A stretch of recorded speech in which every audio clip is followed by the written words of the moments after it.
MSW Media.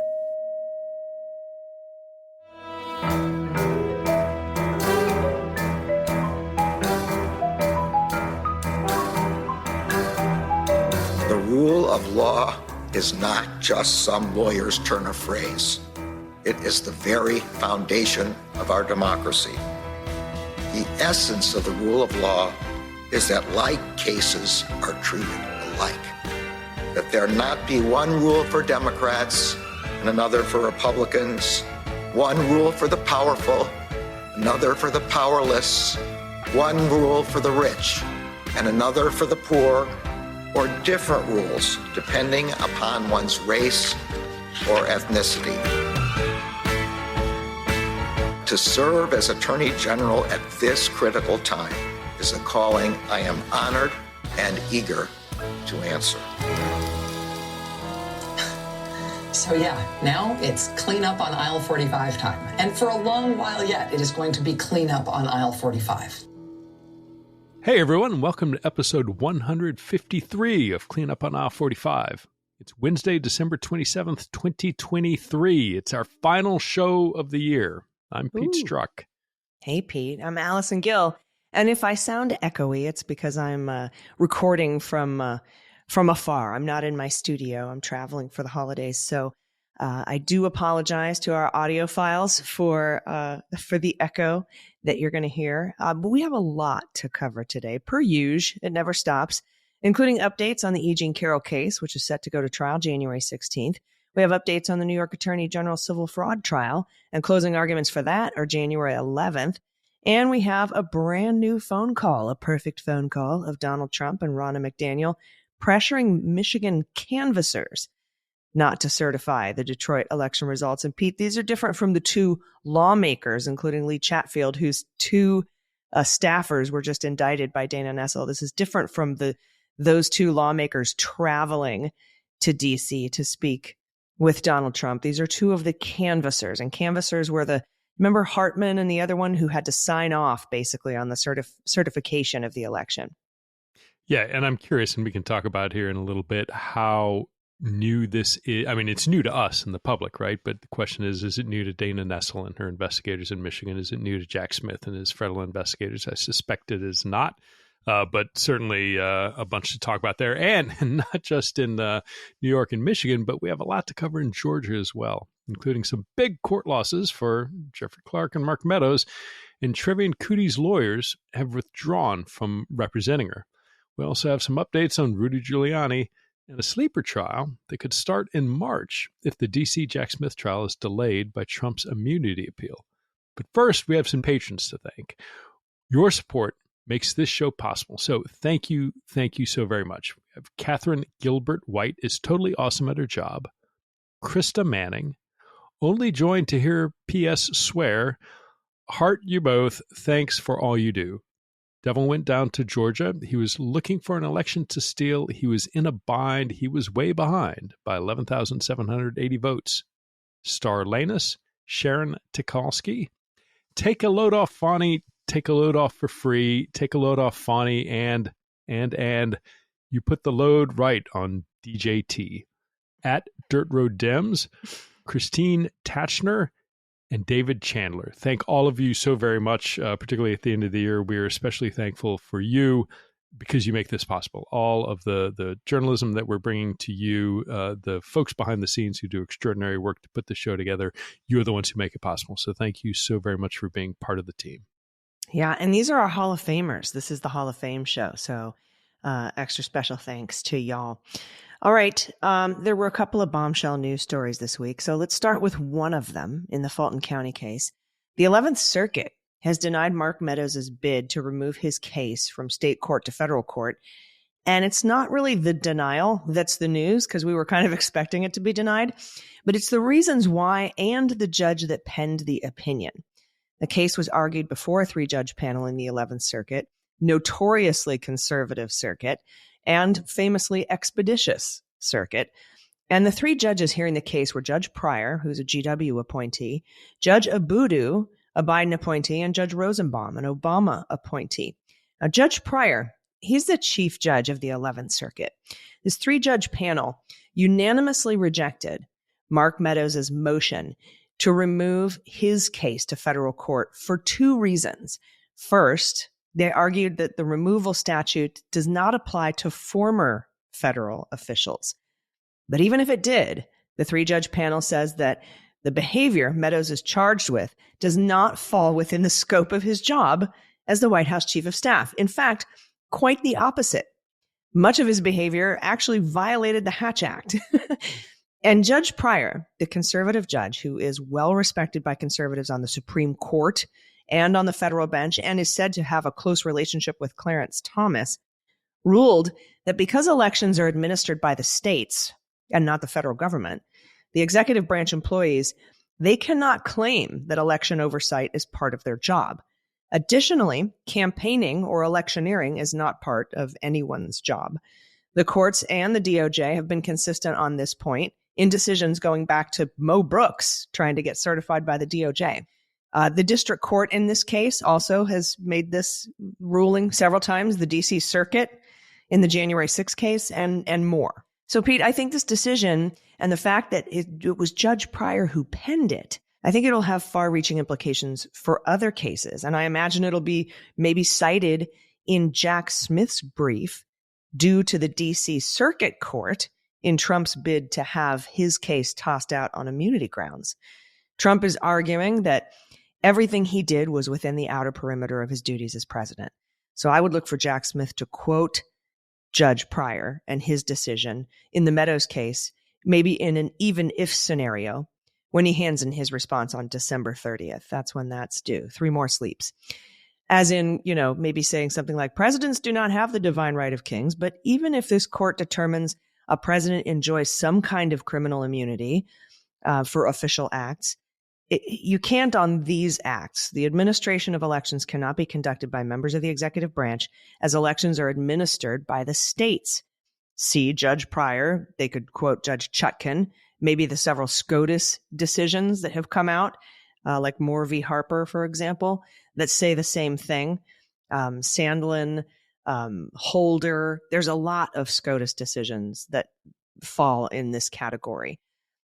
Decisions where they've said that the states administer their own elections. So I imagine they'll cite all of these and more. And that's what I'm looking for in this new Jack Smith filing. And that's why I think this Meadows decision is so important. Yeah, I think for sure it'll show up. And if not, I mean, it's one thing. The D.C. Circuit Court of Appeals is not bound by anything the 5th Circuit decides or the 11th Circuit decides or any other circuit outside of D.C. decides. But they will certainly take it into account, and particularly when it gets to the Supreme Court. And I think this is one of the several issues that ultimately the Supreme Court is going to rule on. And they're going to look and say, one, if there is a disagreement between circuits, that's one instance where the Supreme Court will take cases. And 2, certainly in very notable, important cases, and this is one, it doesn't matter whether you've got unanimity or not at the Circuit Court of Appeals level. They're going to, I think, weigh on this amongst other Trump issues. But clearly, this idea of where that outer perimeter of the presidential duties lie is key to what Trump is going to argue. And I think, I agree with you, based on Pryor being such a well-regarded, very conservative judge, well-regarded by the conservatives of the Supreme Court. I think this is going to be a very powerful piece of reasoning. Whether or not Jack Smith includes it or not, it is going to be something that I think ultimately, when it does go before the Supreme Court, is going to get included. So if they can say, and they have strong precedent coming out of the 11th Circuit, we'll see what D.C. Circuit Court of Appeals says. I suspect they're going to find similarly when it comes to Trump that he does not have immunity for doing the things he did on the run-up to January 6th, that the Supreme Court will have a body of courts of appeal saying, no, this is outside your duties. This was electioneering. This is not presidential duty. And despite what Trump, I'm sure, is going to argue that, well, I thought there was fraud and I have a duty to investigate it, I don't think that's going to carry weight. But you're right. Going to the fact this is, Mark Meadows, not Trump. This is Georgia and the 11th Circuit, not D.C. It's all related. And there's little doubt in my mind that the justices and their clerks are reading and following what other courts are doing. That's such a good point because, like you said, district courts, are bound by the circuit that they're part of, and the circuit courts are, their own thing. But as you said, the Supreme Court usually likes to take these cases where there's disagreements between circuit courts, and there is no circuit court in disagreement with the fact that states administer their own elections. So if it is cited, perhaps it will be cited, in the interest of consistency among the circuits, like you said, and not necessarily, you're held to this ruling because they aren't.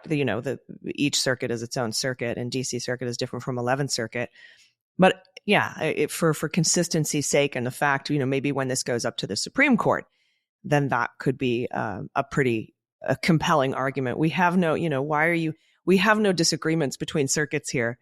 We haven't seen a circuit that said that the states don't get to administer their own elections. And you, Supreme Court yourself, have said on multiple occasions, especially in the last 5 years, that they're administered. And also, I think this could impact that Colorado case. We've been covering the Colorado case, and the Colorado Supreme Court has ruled that Donald engaged in insurrection, and that he is covered, the president is covered by Section 3 of the 14th Amendment.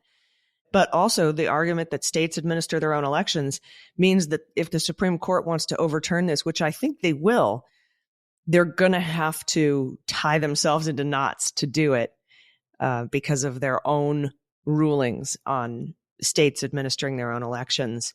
And I think that this prior case, like I said, because he's really good friends with Clarence Thomas, could make it it's going to make it really interesting to see how the Supreme Court overturns Colorado, because like I said, I think they will.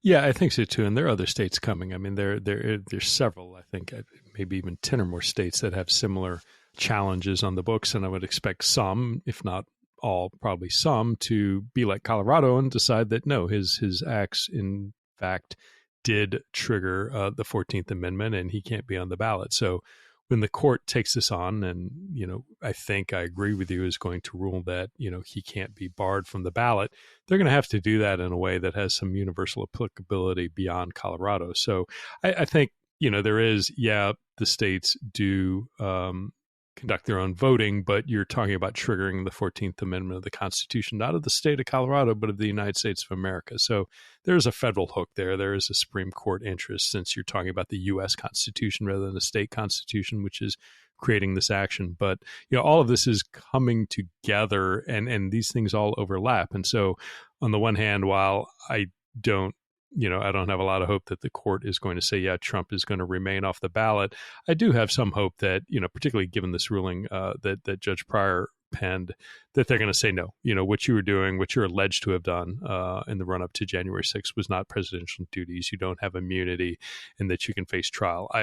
And my biggest worry is for them to actually get to the point where they're saying it is going to be well into next year. That's the biggest concern of mine. What's cool is that, cool is a weird word for it, but, a lot of people are like, well, he defaults to the ballot in Colorado if Supreme Court doesn't intervene. But Trump really can't just let that languish. He sort of has to go to the Supreme Court with this because of those other states that you mentioned. For example, in Maine right now, it's not in the courts yet, but the Secretary of State is deciding whether or not to put Trump on the ballot. And Colorado's finding that he engaged in insurrection kind of holds them to that. And so those kinds of Secretary of State decisions that haven't made it to court yet make it impossible for Trump to just keep his hands off of this. He really needs to overturn what the Colorado Supreme Court ruled in order to make it onto the ballot in some of these other states. So it'll be interesting to see in the next month or two how that all plays out. Yeah, and talking to other states, I mean, we're not talking just about whether or not he can make it onto the ballot. I mean, there's new potentially criminal activity coming to light, and this is the other big story of the week, that there's a new recording of a Trump phone call, not the Raffensperger, Georgia phone call. There's a new phone call involving former President Trump and Ronna McDaniel, the head of the RNC, on one side, and two Michigan canvassers on the other. Now, the call took place back in November 17th, 2020, so fully a month before, the really heated stuff started going on around the White House with, meetings with Congress people and, Sidney Powell and Mike Flynn and all those folks. This is a month prior to that. And after this call on November 17th, keep in mind, in addition to all those meetings, there were breaches of voting machines in Coffee County, Georgia, and as well as up in northern Michigan and Pennsylvania as well. But on this phone call, Ron McDaniel, who stunningly to me remains the GOP chairwoman, the losingest, most horribly record to date of any GOP chair in modern history. Ronna Romney McDaniel, by the way, relative of Mitt Romney, no friend of President Trump at all, still the current GOP chairwoman. But in any event, Ronna and Trump both told these Michigan canvassers, don't sign the certification of Joe Biden's victory.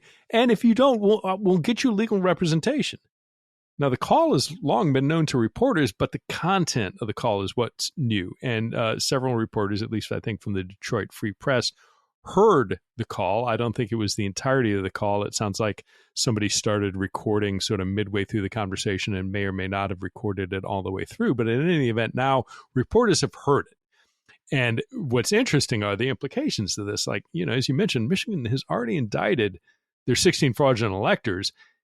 And the question with this is, okay, are there more coming? Is Ronna getting potentially charged? Is Trump potentially facing charges?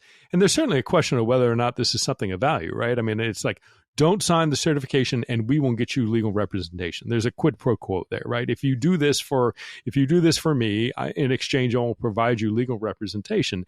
And the question is not only is that, some sort of, exchange, is it a conspiracy in the context of, federal campaign finance laws? Does it trigger any of those because you're giving them something of value?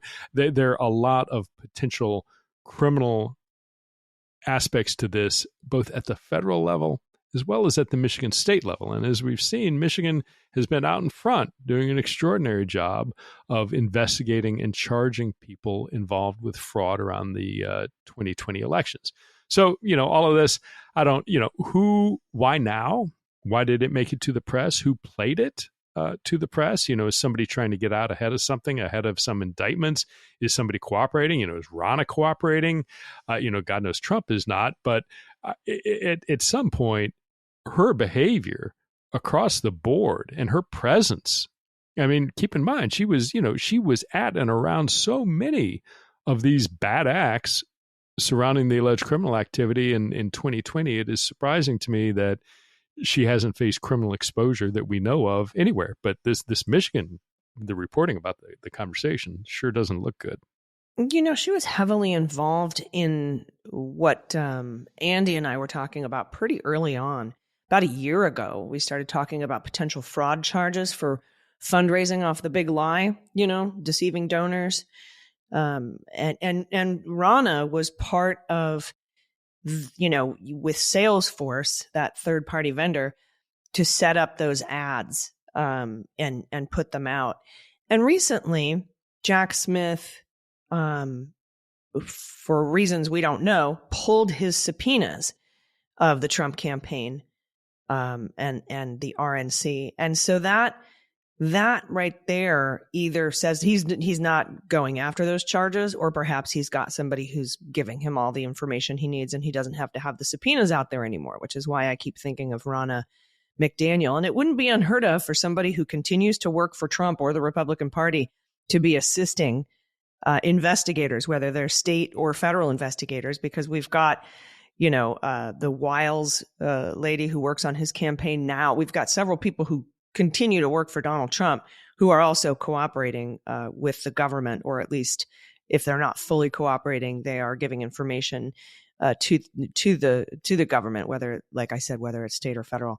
So that, I think it's going to be really interesting to see where Michigan goes with this. Are they going to go full on like Fani Willis did and indict all the way up the chain, or are they in more communication with Jack Smith and trying to parse those indictments out? Or maybe they just don't have enough evidence in the state or the federal case to bring this. But this seems to me like a pretty blatant quid pro quo, in-kind donation, bribery. Remember how the Supreme Court gutted the bribery and corruption laws so that you had to be very kind of overtly explicit about your quid pro quo. This seems to fall into that category. I mean, it's not gold bars with serial numbers like Menendez, but, on a recording to say, if you break this law, we will pay for your legal representation.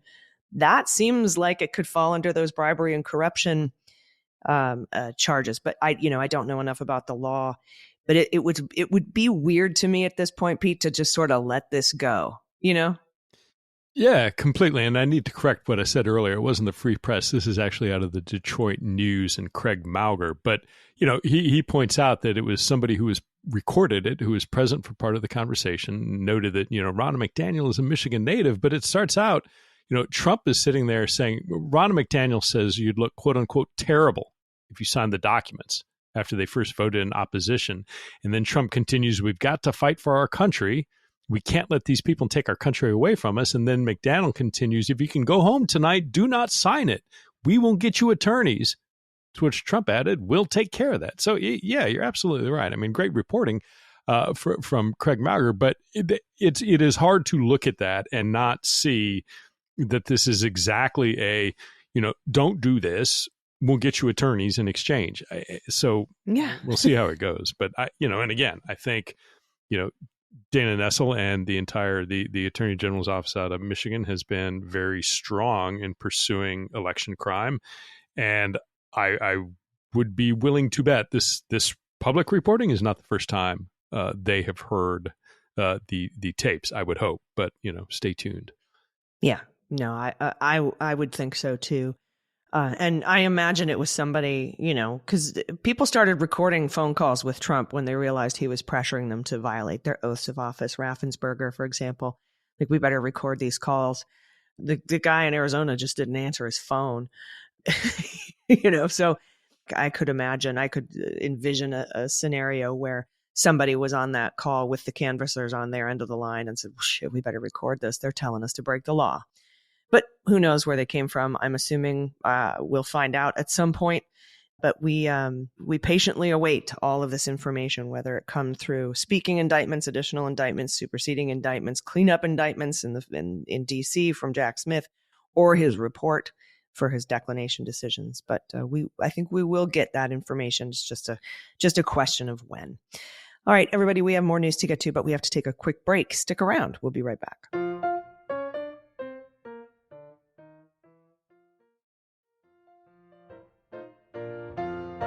Hey, everybody, welcome back. We have more Hall of Fame patrons to thank. Dr. David, Karen Sherman, Lisa Rollison, Top Secret, Redacted, or Con No Foreign FISA, Mr. Half Speed, Cindy McNary, Tiffany Trump Was Adopted, Maria Tovar, Fran Reichenbach, and Suzanne Ashworth. Thank you so much for your support. We couldn't do this without you. All right, Pete, where should we head to next? Well, let's see. Given the closing arguments in the New York Attorney General civil fraud case are happening January 11th, less than 2 weeks away, and the E. Jean defamation trial begins on January 16th, let's head up to New York. First up, let's start with the last first. In the E. Jean Carroll case, Donald Trump appears to be scrambling to block a specific expert witness from testifying, one that testified in the Rudy Giuliani defamation trial. Now, this is from Jose Pagliari at the Daily Beast.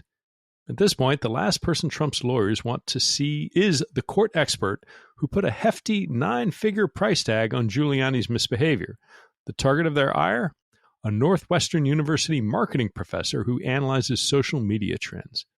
Court records show that the very same day Ashley Humphreys testified in D.C. at Giuliani's defamation trial last week, a Trump lawyer in New Jersey asked a federal judge in New York to block Humphreys from testifying against the former president.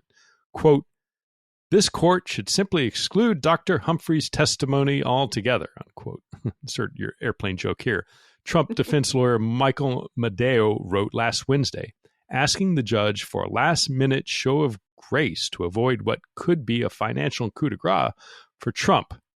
However, the defense team's reasons for trying to push out Humphreys this late in the game seem quite ironic for a real estate tycoon who just wrapped up a trial about the way he committed bank fraud by vastly overstating his wealth. In their view, Humphreys' assessments are inflated. Now, Humphreys isn't exactly new on the scene. when Trump ghosted his own civil rape trial against Carroll in the spring, which focused mostly on whether the sexual assault actually happened at a Manhattan department store in the 1990s, the college professor testified about just how badly Trump's public denials affected the journalist's reputation. At the end of that trial, jurors came fairly close to meeting that sum.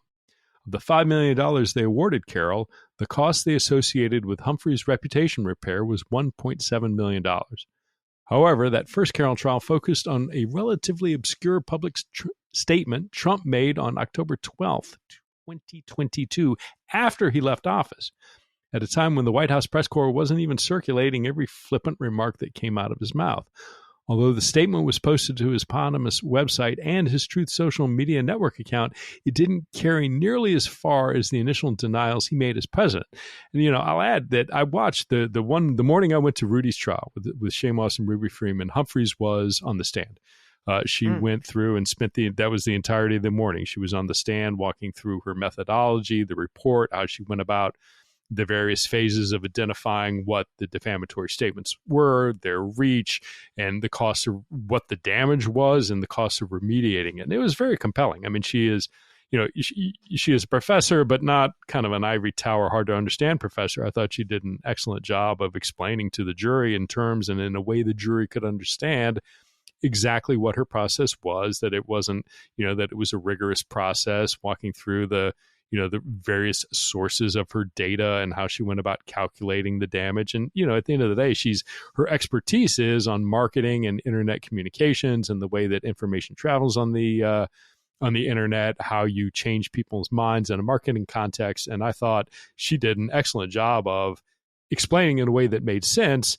If you take this sort of marketing idea, but instead of, trying to sell Pepsi versus Coke, if you're trying to change somebody's opinion in a political context, you can still put a marketing dollar figure to that. And I thought she did an excellent job. So I can understand completely why Trump wants her nowhere near the courtroom. She's already been in the courtroom. I don't think he's going to succeed. But I think, the point being that one prior trial was a statement he made after leaving office.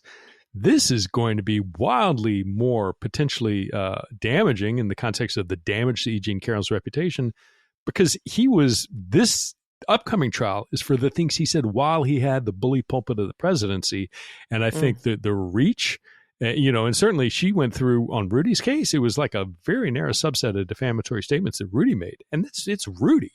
I mean, Rudy got some play, but he didn't get anywhere near the play of what Trump did. So I think we're looking potentially at some extraordinary potential reputational harm costs coming up.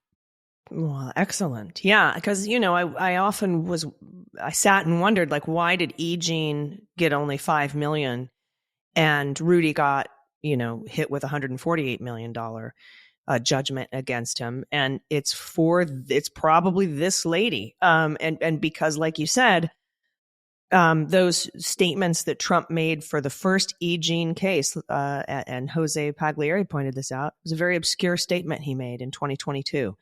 So it didn't have the reach that Rudy's did, right?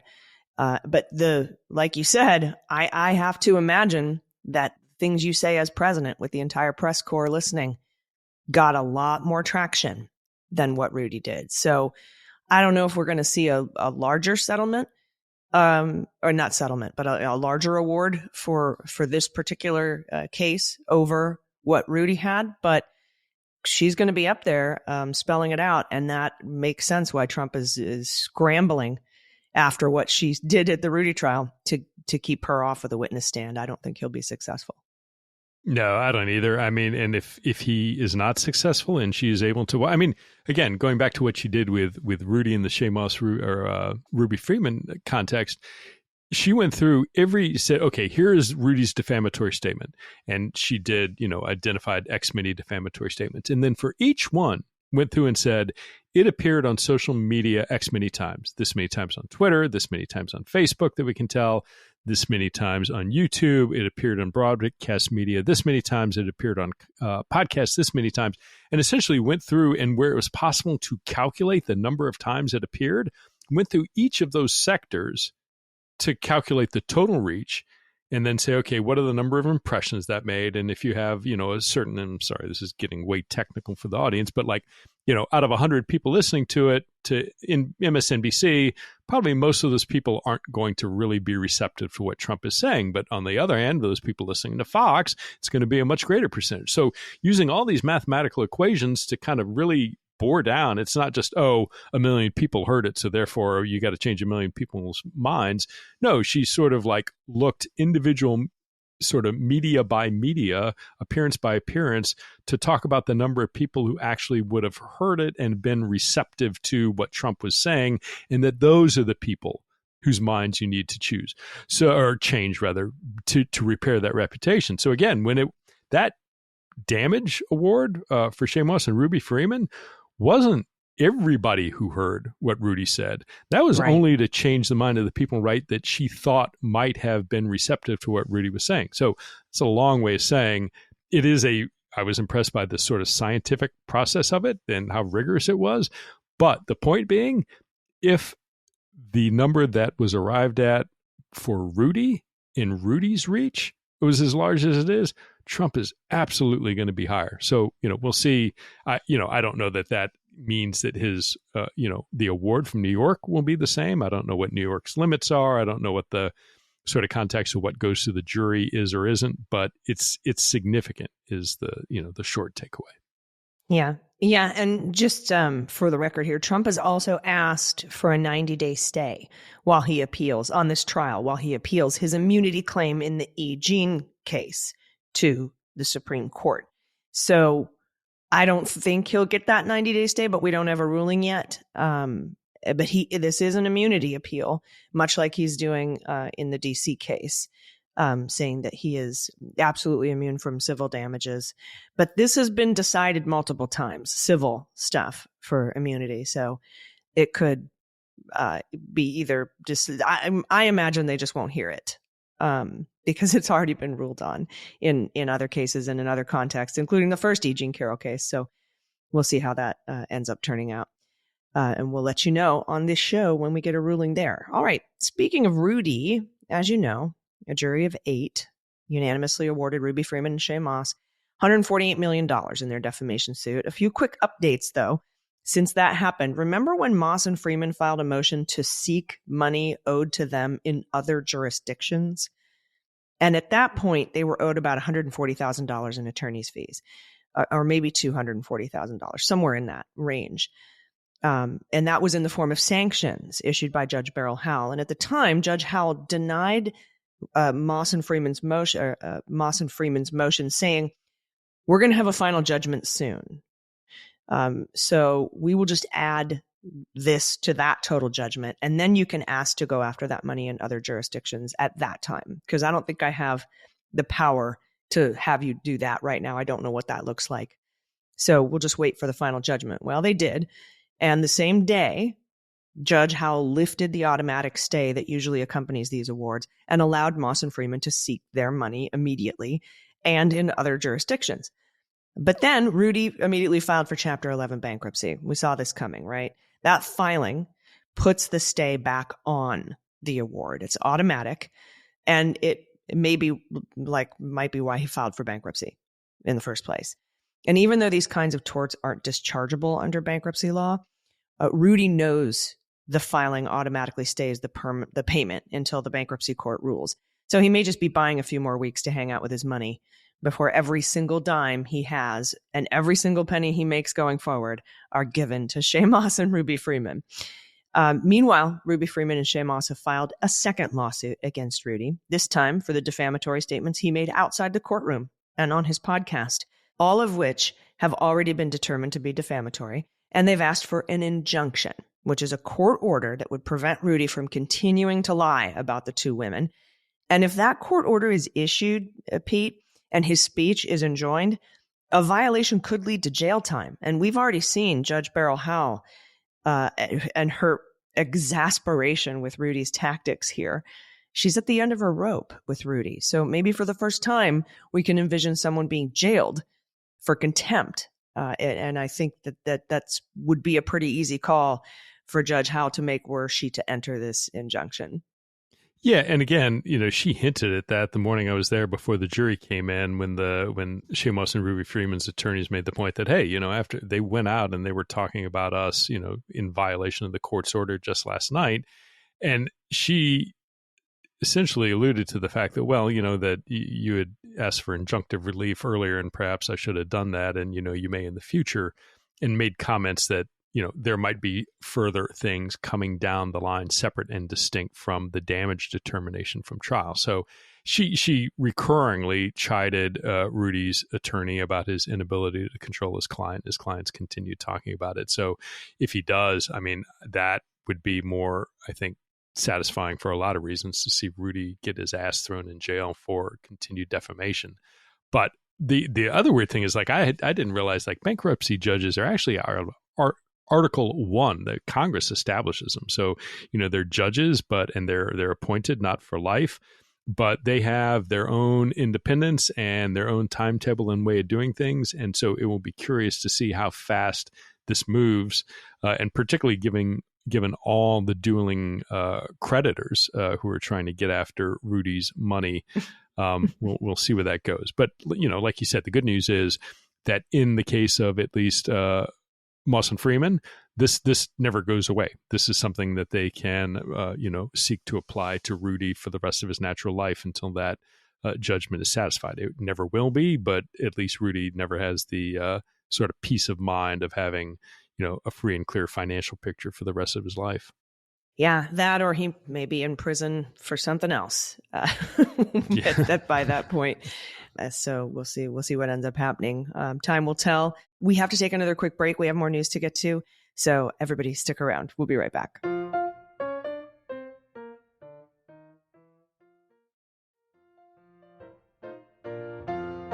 All right, welcome back. We have some more Hall of Fame patrons to thank. Punk Rock Liberal, BackdropBooks.com, Sloan Russell, Kirkland J. Bateman. Side effects include Idris Elbow in Mathlete's Foot. I'm a trash bag from Arizona. Scott Griggs. Please don't read this on the pod. We don't need a call out. Thanks for what you do. Mitchell and Admiral Rickover's Angry Ghost. Thank all of you so much for your extraordinary support. Your Hall of Fame patrons. You go above and beyond and truly make everything that you're hearing possible. So thank you all very much. And so let's stay in New York briefly for an update on the New York Attorney General's civil fraud trial against Trump. January 11th, closing arguments are coming up. So again, less than 2 weeks away. The next steps, the judges, keep in mind, already ruled that Trump, his adult sons, and their businesses were liable for persistent and repeated fraud in a summary judgment opinion before this trial even began. He also ordered the dissolution of Trump's business certificates. Now, Trump has appealed that decision, but setting that aside, Engoron will determine how much the Trumps and their company must pay and the fate of their business in New York. Remember, because this is a bench trial, because Alina Haber or somebody else failed to check the jury trial requested block. Now, with witness testimony concluded, the Attorney General's office and Trump lawyers have until January 5th to file briefs summarizing their positions. Oral arguments are scheduled for January 11th. Judge Engoron is expected to issue his ruling soon after on how much in disgorgement or ill-gotten gains Trump will need to pay based on the judge's earlier ruling that the financial statements were fraudulent. He is weighing 6 other causes of action, including conspiracy, issuing false financial statements, falsifying business records, and insurance fraud. The Attorney General's office is seeking more than $250 million and to ban Trump and his 2 adult sons from doing business in New York, period, at all, forevermore. And then last Thursday, December 21st, the New York Court of Appeals, which is the highest court in the state because the Supreme Court, they name differently. The New York Court of Appeals is the highest level there is, formally rejected the latest bid by Trump to overturn the gag order that prevents Trump and his attorneys from attacking Judge Engoron's law clerk. Judge Jenny Rivera refused to temporarily halt the gag order at Trump's request, keeping it in place while New York's highest court reviews the matter in the coming weeks. Okay, so this is where he asked for a stay pending a resolution in the highest court in the state. And the highest court in the state says, you can't have a stay, but we'll keep considering your arguments. Right. So yes, you actually have to keep, be civil and not go attacking the judge's clerk for these interim few weeks while we consider it, because, the entire purpose was he wanted a stay on the gag order. So presumably he could take to Truth Social or wherever else and continue to talk crap about the clerk. Well, and that was his reason for not testifying, for chickening out, for testifying in his own defense. Well, if I can't attack the law clerk, I have this gag order on me, so I can't testify. It's like all you have to do is not attack the law clerk. Which is all BS. Apparently, he's a nonstop babbling list of excuses, which are non sequiturs, which are illogical, which just don't hold water. But that's his MO. And get ready for another year on the campaign trail of exactly that same sort of cause and effect nonsense. Yep, and it's going to be frustrating for sure. And Pete, I just wanted to go over Judge Engoron's latest ruling in the case. This story was breaking last week as we were recording last week's episode, and we briefly mentioned it, but there's a lot of good stuff in this ruling I wanted to go over in more depth. This is from CNN reporting. The New York trial judge overseeing Trump's civil fraud trial wrote a scathing denial of the former president's latest attempt to toss the state attorney general's case against him, potentially a preview of a tough outcome for Trump as the trial process winds down. So this was last week when, for a fifth time, judge's lawyers asked for a direct verdict in his favor, and he got laughed out of court. Judge Arthur Engoron slammed Trump's accounting experts and rejected key points of the defense in an order Monday, this is last Monday, denying a motion for directed verdict filed by Trump's attorneys after trial testimony ended. It would be, quote, a glaring flaw to assume testimony from Trump accounting expert Eli Bartov and the other expert, Jason Flemons. It would be a glaring flaw to assume that those are true and accurate. That's what Engoron wrote. Quote, Bartov is a tenured professor, but all that his testimony proves is that for $1 million or so, some experts will say whatever you want them to say, unquote. He went on to say, by doggedly attempting to justify every misstatement, Professor Bartov lost all credibility. Engoron added, defendants also trot out two of their standard canards, that valuations are subjective and that the law only penalizes material deviations. These both fall into the category of let no one be fooled. A valuation can be based on different criteria and analyzed different ways, the judge said, but a lie is still a lie.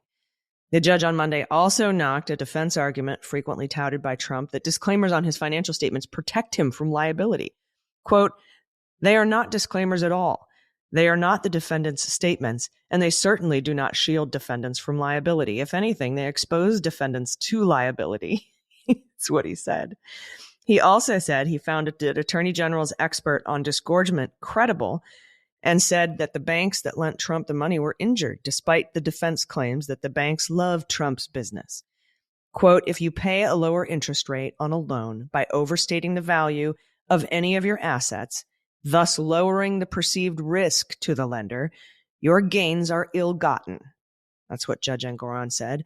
He went on to say that the instant lenders made millions of dollars and were happy with the transactions does not mean that they were not damaged by lending at a lower interest rate than they otherwise would have been. So, kind of just exactly what we've been saying. Well, how this damage, how this disgorgement comes about. Sure, the banks made money, but they didn't make as much money as they could have because you should have been charged a higher interest rate for those loans.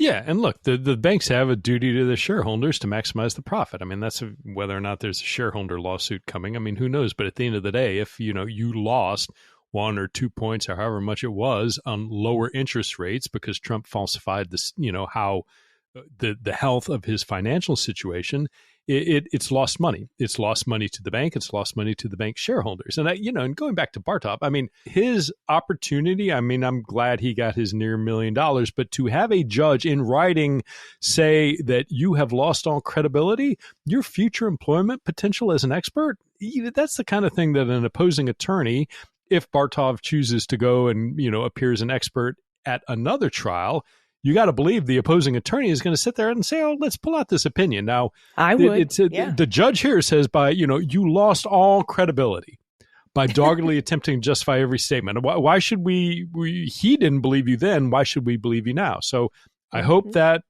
$1,060,000 $960,000 was worth it, because like everything else that, associates with Trump, you attach yourself to a stench that you will never, ever wash off. It is like, the modern day version of the blood on Lady Macbeth's hands that will never, never be scrubbed off. It's the Trump stench.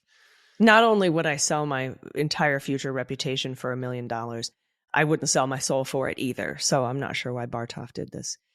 All right, we have some more news to get to, but we have to take another quick break. Everybody stick around. We'll be right back.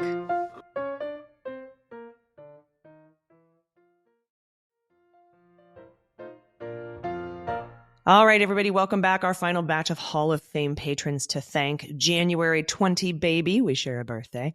A dinosaur in dental school. A dyslexic agnostic insomniac who lays awake every night wondering if there really is a dog. Chris Simpson. David in Brooklyn. Lance Buckley. Greg Kreimer. Charles Jones, and Patty B. You guys are amazing, awesome. I love you. And I will always love you, Whitney Houston style. Thank you so much for all that you do to contribute to this show. You seriously, first of all, you make the show possible, but you also make high wages and benefits possible for our team. So thank you so much. Okay, we have a few more stories from Fulton County this week. We're going to jump back to Georgia. I had an in-depth conversation with Tamar Hallerman at the Atlanta Journal-Constitution about her interview and her colleague's interview with Fani Willis. Now, that will air this Friday, 2 days from now, on the Daily Beans. So I hope that you enjoy that interview. But some of the major takeaways that we can mention here, Fani Willis expects more plea deals, but only after motions are done. She explained, and it makes sense, that the defendants are going to try to get this dismissed or their counts taken down or, through pretrial motions. And then once those motions are exhausted, then you're going to start to see more plea deals. And that makes sense. If I'm a defense attorney, I'm going to be like, well, let's see if we can get these charges thrown out on any number of grounds, or let's see if we can, take this piece of evidence out, or let's see if we can, really increase our favor or our ability to win or defend ourselves in this case before we take a plea deal, right? And so as soon as those, so far, I believe Fani Willis has asked for the drop dead plea negotiations to happen in June, like no more after June, but Judge McAfee has not yet set a date. And I think what he did is during a hearing is he said, I'm loath to set a date for that. But you, by all means, Fani Willis, you can tell the defendants, hey, I'm not going to take any negotiated pleas after this date. So I think it's just going to be up to her. She also said we shouldn't be surprised if we see her in court, like we saw her in the Harrison Floyd, what was that, a motion for revocation of bond because he attacked Ruby Freeman on the internet. She personally argued that, and she said, don't be surprised if you see me in court for this trial. She's also prepared to start the trial before August 5th, if the schedule permits. And this is kind of where the trial calendar comes into play, right? Because I want to point out that, we're waiting for the granddaddy of all trials is the Jack Smith DC trial, in my opinion. And I think most other jurisdictions recognize that. And so that's kind of up in the air right now. That whole case is stayed. The pretrial schedule is stayed pending Trump's interlocutory immunity motion that is now being argued and briefed in front of the DC Circuit Court. The Supreme Court said they would not take this up before the appellate court ruled. And Lawrence Tribe did a piece for MSNBC. He wanted to remind us about a sleeper case here that we might have forgotten about. He said the potential delay of Donald Trump's federal criminal trial on charges of conspiring to interfere with the 2020 election raises a little discussed possibility. His first criminal trial could be held in Manhattan on state charges. Unquestionably, it would be best for the DC trial to go first. The grand jury's indictment concerns an attempted crime against the nation. We all saw in real time. And while Trump was the president, it's yet to be proven in court, but it has to rank as the greatest presidential betrayal in the nation of the nation in history. So he's talking about the Alvin Bragg case, the Stormy Daniels, and it's not just Stormy Daniels. There's a couple other hush money. There's a security guy that was paid off. There's the Karen McDougal catch and kill. It's like a group of in-kind campaign contributions illegally made and through falsifying of business records, 34, I believe, felony counts of falsifying business records. That is set to go in late March. So the trial, the Bragg trial, we don't know. I researched this and I couldn't find Alvin Bragg saying how long he thought the trial would take. But many say it could last for several weeks. And I'm unsure if they'll wait for the DC trial or if the Supreme Court schedule, if there is one, if the Supreme Court, after the appellate court hears arguments on January 9th and makes their decision, if the Supreme Court then grants cert to hear the immunity thing, and then they set arguments, for like May or June, then I think Alvin Bragg has time to go. But if SCOTUS comes back and denies cert, or if they set arguments for February or even March, then I think maybe Bragg hangs back. But I think what Lawrence Tribe is trying to say here is that don't worry. If the Supreme Court screws us over on the DC case and puts it out to the end of summer or something like that, we've got another trial that we can get done between now and then. Yeah, I think it is unlikely that, and we were talking about like with the Supreme Court, what they would pass on and what they'd take. My sense is the Supreme Court is going to want to hear all of these issues. DC Circuit Court of Appeals, by all accounts, is moving very quickly, and I would anticipate that just as soon as the oral arguments are done, that in a matter of days, not weeks, we would see some decision coming out. And then the question is, do they ask for, does the losing side ask for an en banc hearing? Do they go to the Supreme Court? And does the Supreme Court at that point accept the case? And the timetable, we'll see. I'm very curious to see the sense of speed or not that the Supreme Court rules with. But I agree. I think that's the right time frame, that I think by, late January, early February, we'll know whether or not Alvin Bragg has time to bring his case. Yeah. And my dream scenario is that within days, the DC Circuit Court denies immunity. And then Trump will want to wait his, I think, regular 45 days or whatever he has to file en banc. But I think Jack Smith will file an expedited en banc review to say, hey, if he wants to go en banc, can you make him do it faster? And that might come out of the DC Circuit Court. DC Circuit Court might say, you have 7 days. And we are lifting the stay on the trial in the meantime. They can do that as well. That would be my dream scenario. Then Trump is forced to file en banc if he wants to do that. And same to the Supreme Court. They could also make that ruling too, curtailing the number of days he would normally have, which I think is 90, to go to the Supreme Court and say, you've got a week, you've got 14 days to do this, and we're lifting the stay in the meantime. And then he would have to go and ask for an emergency stay, and it would force the issue at the higher court. And then, of course, I would love it if the Supreme Court says we're not hearing this, and it just lets the circuit court's ruling stand. That would be the fastest, I think, way. And it is my dream scenario. I think it's unlikely it'll go that way, but that's what I'm hoping for. So we'll see what ends up happening. Yeah, I can see them. I mean, if they're smart and if they want to lift the stay, that would be absolutely the thing that would be within the Circuit Court of Appeals' ability to do, and it would force the issue. I don't, the Supreme Court not denying cert, I think that's a reach, but certainly there are ways that the 3-judge panel of the DC Circuit Court of Appeals could accelerate it, and we'll see. I mean, I think there's a decent chance of that, but I do think this ends up at Supreme Court, just hopefully sooner rather than later. But while we wait, there are more things we can watch, including Jeffrey Clark, who again lost his bid to dismiss his case. The losses keep on mounting for the environmental lawyer, attorney general, aspiring seditionist. Now, this is from Darren Samuelson at The Messenger. Trump's co-defendant and ex-Justice Department loyalist Jeffrey Clark lost on Thursday in his bid to have his part of the Georgia 2020 election racketeering case immediately put on hold until a federal appeals court decides where he can fight the charges. A 3-judge panel from the 11th Circuit U.S. Court of Appeals, which included a pair of Trump appointees, ruled that Clark, quote, cannot show any chance of success on the merits, unquote. And so, quote, there can be no basis for granting a stay. Or, in the words of a former assistant White House counsel, go back to your office when there's an oil spill. We'll give you a call. Clark is appealing a lower court decision that he must stand trial in Fulton County Superior Court alongside 14 other co-defendants, including the former president. The former senior DOJ official is accused in the Fulton County indictment of helping pursue a plan via his role inside the federal government that would have kept Trump in the White House for another term based on election fraud grounds that Clark falsely claimed the Justice Department had observed. Clark's prospects in the 11th Circuit, and no oral arguments hearing has even been scheduled yet, remain murky.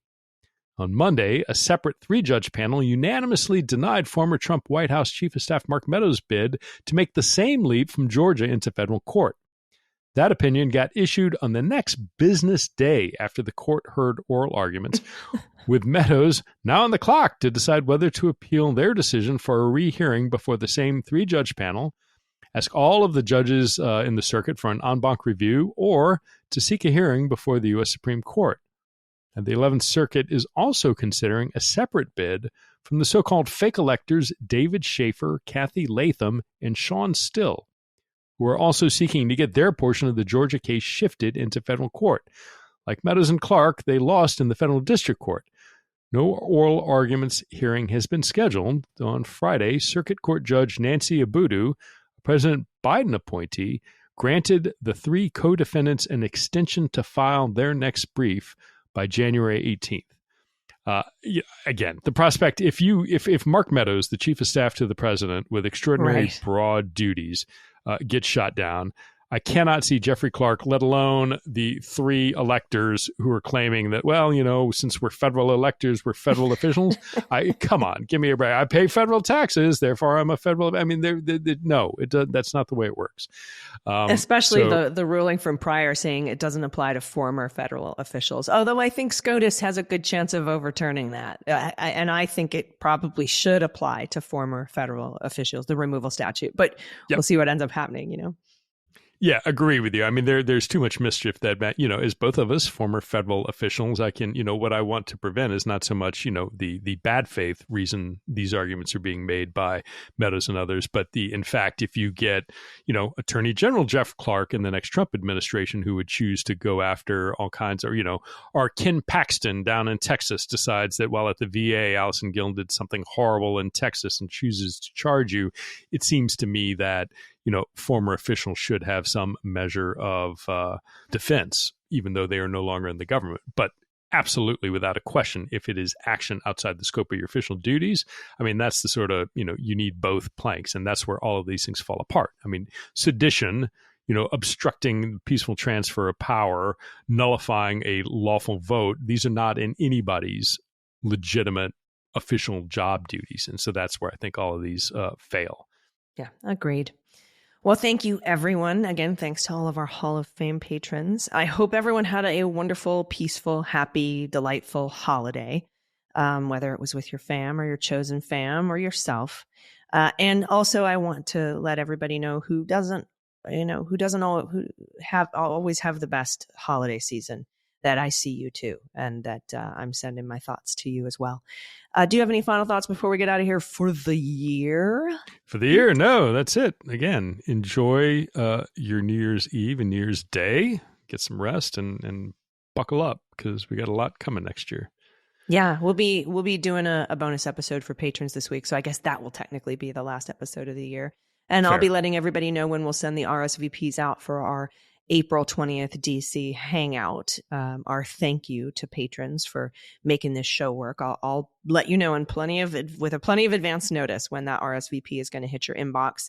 And for those who aren't patrons, thank you so much for listening. And I hope you have a wonderful new year. We will talk to you again in the new year. January is jam-packed with stuff that we're going to be covering on this show. So make sure that you're listening and hey, recommend the show to a friend. Because if folks want to stay on top of what's going on in these trials that are happening in January and all the upcoming trials in 2024, I think this is a pretty good source, and I appreciate you listening. And Pete, thank you for being with me this year. I appreciate that as well. It's been a blast. Yeah, it's been truly, truly great. to work with you, my friend. Everybody, we'll see you next week. I've been Allison Gill. And I'm Pete Strzok. Cleanup on Aisle 45 is written, researched, and produced by Allison Gill, with editing by Molly Hockey. Our art and logo design are by Joelle Reeder and Moxie Design Studios, and our music is composed and performed by Adam Orr. Cleanup on Aisle 45 is a proud member of the MSW Media Network, a collection of creator-owned podcasts dedicated to news, politics, and justice. For more information, visit mswmedia.com. To assume that those are true and accurate. That's what Engeron wrote. Quote, Bartov is a MSW Media.